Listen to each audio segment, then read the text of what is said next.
whole 10 minutes, and I'm now spending 2 years trying to listen and understand the various positions. So the question is speculative as to what might happen in the future. I am still listening to the debate and will determine exactly what my response will be to the question when it's put before us. Thank you. 2 years and 1 mouth election. There is time for the shortest of questions, followed by a very, very short response. The Honourable, I'm now forgetting. Dolphin Swan River Nipwa. Thank you, Mr. Speaker. And I just wondered if my colleague could elaborate on any, and if he didn't get to say anything in his speech that he wanted to elaborate on. And I thank the Honourable Member for that brief question, and to the Honourable Member. A brief answer. I could go into my stump speech about how different resolution mechanisms are different in different situations. I'm very familiar with that in the ag situation, where different marketing mechanisms are used in different sectors based upon 4 factors, and I won't get into all of them because I'm supposed to be short. But one set of circumstances does not lead itself to the same outcome when it comes to dispute resolution. Thank the member for the question. I see that the Honourable Member from Regina Capella is rising on a point of privilege. Yes, thank you very much, Mr. Speaker. I am rising this afternoon on a question of privilege concerning the leak of key details of Bill C-63, the so-called online harms bill, which was tabled in the House earlier today. While a lot will be said in the days, weeks, and months ahead about this bill in the House, its parliamentary journey is not off to a good start. Yesterday afternoon, the CBC published on its website an article entitled, quote, "Ottawa to create regulator to hold online platforms accountable for harmful content sources," end quote. The article, written by Naima Weingarten and Travis Danraj, outlined several aspects of the bill with the information attributed to 2 sources, quote, "with knowledge of Monday's legislation," end quote. Allow me to read you brief excerpts of the CBC's report revealing details of the bill before it was tabled in Parliament. Quote, "The Online Harms Act, expected to be introduced by the federal government on Monday, will include the creation of a new regulator that would hold online platforms accountable for harmful content they host," CBC News has confirmed.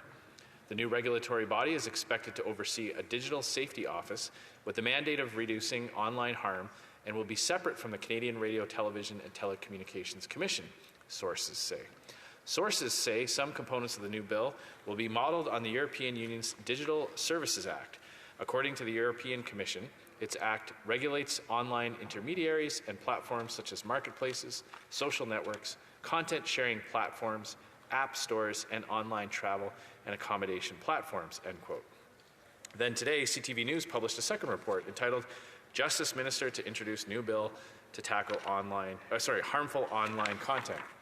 In Rachel Aiello's article, quote, "According to a senior government source," end quote, Bill C-63 would be, quote, "expected to put an emphasis on harms to youth, including specific child protection obligations for social media and other online platforms, including enhanced preservation requirements, target 7 types of online harms: hate speech, terrorist content, incitement to violence, the sharing of non-consensual intimate images, child exploitation, cyberbullying, and inciting self-harm, and include measures to crack down on non-consensual artificial intelligence pornography, deepfakes, and require takedown provisions for what's become known as, quote, revenge porn."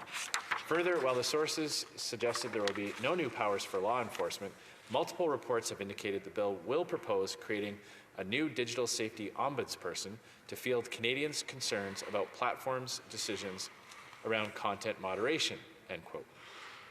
As explained in footnote 125 on page 84 of House of Commons Procedure and Practice, 3rd edition, on March 19th, 2001, Mr. Speaker Milliken, quote, "ruled that the provision of information concerning legislation to the media without any effective measures to secure the rights of the House constituted a prima facie case of contempt," end quote. The subsequent report of the Standing Committee on Procedure and House Affairs concluded, quote, "This case should serve as a warning that our House will insist on the full recognition of its constitutional function and historic privileges across the full spectrum of government," end quote. Sadly, Mr. Speaker, the warning has had to be sounded multiple times since.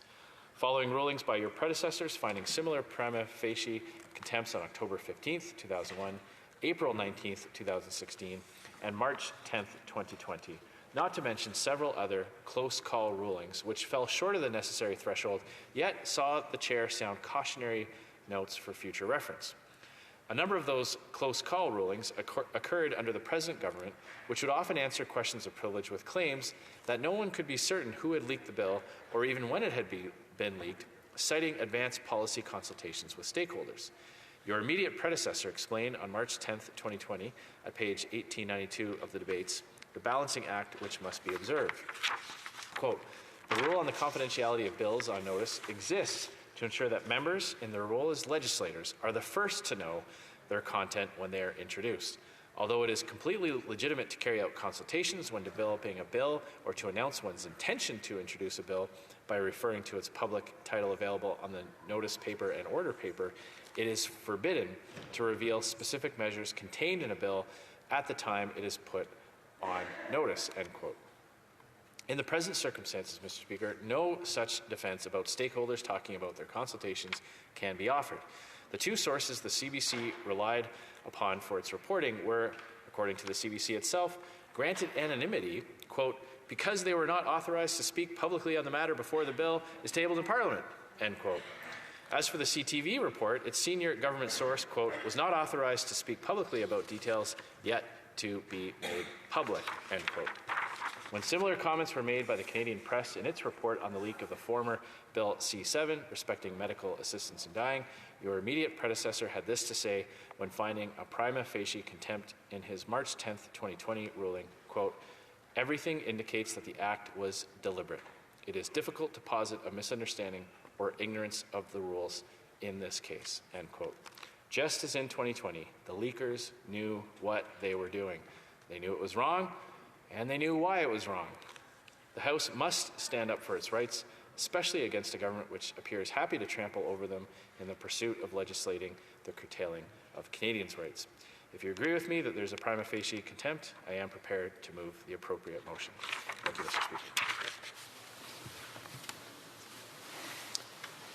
Well, I thank the honourable member from Regina Capella, the House Leader, for raising this issue, this question of privilege, and I will take it under advisement and come back to the House. And I see rising on the same point the Honourable Parliamentary Secretary to the Government House. Yes, Mr. Speaker, would you just like to review the comments from the Opposition House Leader and also report or provide a viewpoint to the Speaker's office at some point? I thank members for their cooperation in that regard. Resuming debate.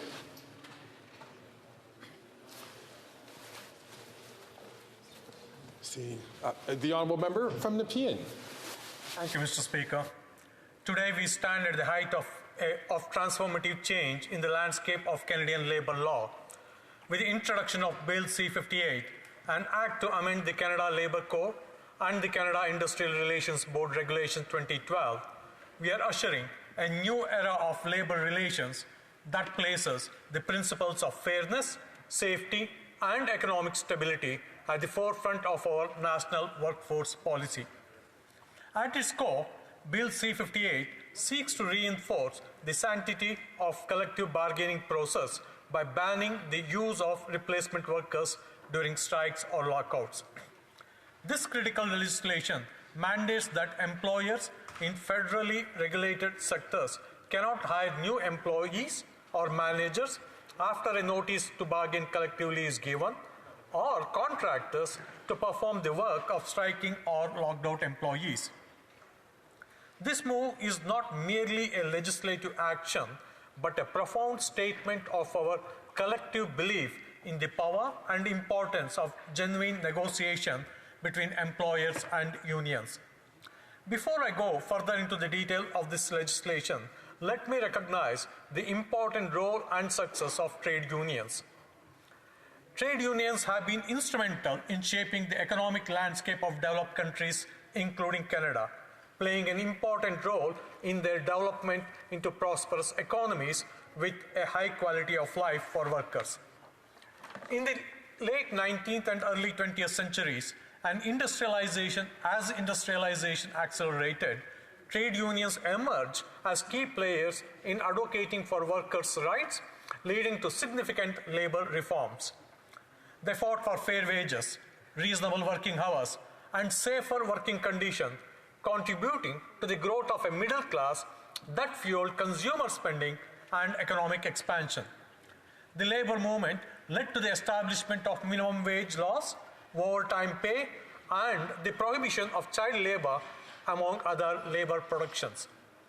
Trade unions were central to securing workers' benefits, such as health care, unemployment insurance, and pension plans, which are cornerstone of the country's social safety net. These achievements not only improved the quality of life for workers, but also stabilized the workforce, reducing labor disputes and fostering a more productive economy. Moreover, trade unions have played a critical role in advocating for policies that benefit the wider community, such as public education and healthcare, contributing to the social and economic well-being of the broader population. Their ongoing efforts to ensure fair employment practices and equitable economic growth continue to support the high standard of living in Canada. Trade unions remain highly relevant in Canada today as they continue to address the evolving challenges faced by workers in a rapidly changing economy. In the era of globalization, technological advancements, and shifting labor markets, unions play a critical role in advocating for fair wages, job security, and workers' rights amid increasing automation and the gig economy. They provide a necessary counterbalance to corporate power, ensuring that economic growth benefits all layers of society, not just the top echelons. Let me also touch upon the importance of collective bargaining and why they are still relevant today. Collective bargaining and negotiations between employers and unions are fundamental mechanisms that ensure a balanced and fair relationship in the workplace, with profound implications for both the economy and the quality of life of workers. This process allows unions to negotiate on behalf of their members for better wages, benefits, working conditions, and job security, reflecting the collective interests and needs of the workforce. By providing a structured framework for dialogue, collective bargaining helps to prevent labor disputes and fosters a cooperative environment where both parties can work towards mutually beneficial solutions. The importance of collective bargaining extends beyond individual workplaces and contributing to broader economic stability and growth. It helps in setting industry-wide standards that can elevate living conditions and reduce income inequality. Furthermore, by giving workers a voice in their employment conditions, collective bargaining empowers them, promoting workplace democracy and participation. In today's rapidly changing labor market, characterized by the rise of precarious employment and the gig economy, collective bargaining remains highly relevant. It adapts to new challenges such as remote work arrangements and the need for continuous skill development, ensuring that workers are protected and fairly compensated in the face of technological advancements and global competition. Through collective action and negotiation, trade unions have been key to balancing economic development with social equity, making them fundamental to the prosperity and high quality of life enjoyed in Canada. While Bill C-58 mandates that employer cannot hire new employees after a notice to bargain collectively is given, it smartly delineates two critical exceptions to this rule, ensuring that essential services and public safety are not compromised. Employers are permitted to use replacement workers only when necessary to prevent threats of life, health, or safety, avoid serious damage to property or premises, or avoid significant environmental harm. Furthermore,